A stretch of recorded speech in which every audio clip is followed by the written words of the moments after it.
In this series we've now visited tracks in South America, Europe, Africa, North America and Australia. Asia hasn't really been covered in this series, even though it offers a broad variety of both modern and classic racing venues. Today we're looking at one of the classic Asian venues, the Guia Circuit, most famous for the annual Macau Grand Prix. Due to COVID and the still kinda strict restrictions in China, the Grand Prix there wasn't as big as it was in pre-COVID times when multiple global racing series came here. Headline event of this always was a special Formula 3 race that has been won by the likes of both Schumacher brothers, Ayrton Senna, David Coulthard or Takuma Sato before they started their Formula 1 careers. And Macau not only is a proving ground for aspiring Formula 1 race winners and champions, on this circuit up-and-coming sim racers receive the chance to show their worth in the Macau Super Prix, organized by the ORSL, which is a sim racing league under the IBOS International Board of Sim Racing. I was very happy to have been invited to join their races here in the virtual commentary box, so if you don't have enough of my voice and faulty English already, or if you're just interested in exciting virtual racing action that does not fall short of any other F3 race on this track, head over to their channel to watch that. Link in the info card right now. Now, after all that talking and introducing, you want to see a modern Formula 1 car take on the Guia Circuit. That's what you all came for, right? I'll be using Race Room Racing Experience and their fictional F1 22 car for this video. You will not see the best lap you will ever see around this track, since I'm not too familiar with the car and game, but nevertheless, I tried my best.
Well, that was a hell of a ride. The Guia Circuit is one of the very good street tracks in the world.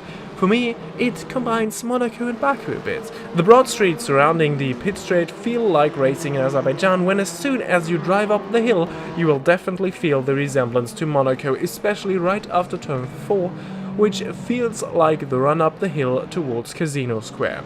I don't think we need to discuss whether F1 could race here, right? The track would be way too dangerous. It's even borderline with Formula 3 cars, just ask Sophia Flörsch. And then there is the Malco hairpin. You have to set up your car especially for that one turn, as if you don't increase the steering lock to the maximum, you wouldn't even make it through. If anyone ever crashes on the bit following turn 4, there would be an instant roadblock. Like we've seen multiple times in GT and touring car racing, for example. I believe you all remember that huge pileup that took out almost the entire field of the Intercontinental GT series in 2017, if I am not mistaken, right? Even if actual Formula 1 racing is definitely off limits, we can still try to go head-to-head in the virtual world. So here is a 3-lap race with Formula 1 cars around Macau. Well, and here we are in our virtual cockpits, as we're waiting for the lights to go out, and out they are right now. And away we are here for a short race here in Macau now, towards that first kind of left-hand kink you saw there.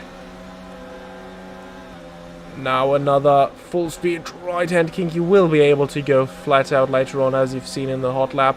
Was a little risky here in lap 1, and now the circuit's best overtaking spot, which is Lisboa, heavy braking into a tight right-hander. We just lost the spot there to some car. Well, these here don't have the actual liveries of the Formula 1 22 season. So on some fictional liveries, as we are now just past that bit that feels a lot like Monaco. We've talked about that earlier. And now, whoa, we almost made a move there against that livery, the kind of cool livery ahead of us there. Now, really twisty. This part was really enjoyable with Formula 3 cars when I tried this out, but with a Formula 1 car, well, it's all a little too fast and powerful for any of this. Ooh! As we hit the outside wall there of that kind of tight right-hander, and now another very tight and critical spot, and I believe this is where the roadblock happens I was talking about earlier. Now through the Donna Maria corner here, and then comes up the Macau hairpin. This is a corner where overtaking is actually forbidden in real races here. And you can see why. You really have to, well, you can't go quick around here. And now we've lost touch with the car ahead of us entirely because of that tight corner. And yeah, just maybe a short sentence concerning damage. I've turned it off for this race, so we actually have a chance of making it through. So in case you wondered when I made contact to the wall there earlier, this has already been lap 1, and yeah, it's kind of a lonely race, as it always becomes after the Macau hairpin, because the field really bunches up there, and then anyone just blasts off into the distance when they made it around that corner, and well, the others have to wait. Oh, as they are still negotiating that very, very slow hairpin, but we're getting closer once more. Now, maybe more of a chance to look at that part that really feels like Monaco, not being entirely straight, going up the hill. So, I mean, this is really, really very close to the run up the hill after Saint-Devote in Monaco. But not even Monaco is as tight and twisty as this track becomes here. But it's a really, really enjoyable track. Actually one of my favorite street tracks in the world. And it was such a shame that, because this was a really, really big event, the Macau Grand Prix in the past. Now, due to COVID, we haven't seen, really seen a big Monaco Grand Prix, Macau Grand Prix, sorry, after 2019 anymore. Maybe it will come back this year, I don't know. But now we are heading towards Macau hairpin once more, and look how close we are once again to the car ahead, and now it will just blast off into the distance as he can accelerate now, and I can only accelerate now. So another big gap here, but to show you why overtaking is forbidden into that hairpin, I will just try to make a move in the upcoming final lap of this race, as we're once again on the broad part of the track with the two final corners. This one is the final one, as we make it back on to the pit straight. Maybe another thing about this track, it hasn't really changed since the very first Macau Grand Prix, so it's basically the same. It is just, well, the infrastructure has changed, of course, but the track layout, in fact, still is the same. So now towards Lisboa, and well, we don't have a chance to make any move there as we are way too far back. But it would actually be possible to make moves there. So the racing of the Macau Grand Prix, I could even imagine you can overtake better here than you can in Monaco, for example. Which is kind of funny, as you would never see Formula 1 cars racing here. Or maybe, well, never say never, I guess, if Formula 1 becomes entirely crazy. I mean, they are fine with racing at Jeddah. So, now we're getting close towards that hairpin once more. This is now the really, really tight bit of the track. The slow bit. Now we're getting close. Closer and closer, and this time I will just stick one up the inside and then you will see what happens, because most likely we won't be able to get the corner done, or maybe in fact we are, as we can still go back towards the outside. No, we don't get it done. There is the wall, we wouldn't have come through, but we might have another spot. It would probably take us 5-6 laps to catch up with the next car ahead. But we gained that one spot here on the final lap as we come around the penultimate corner.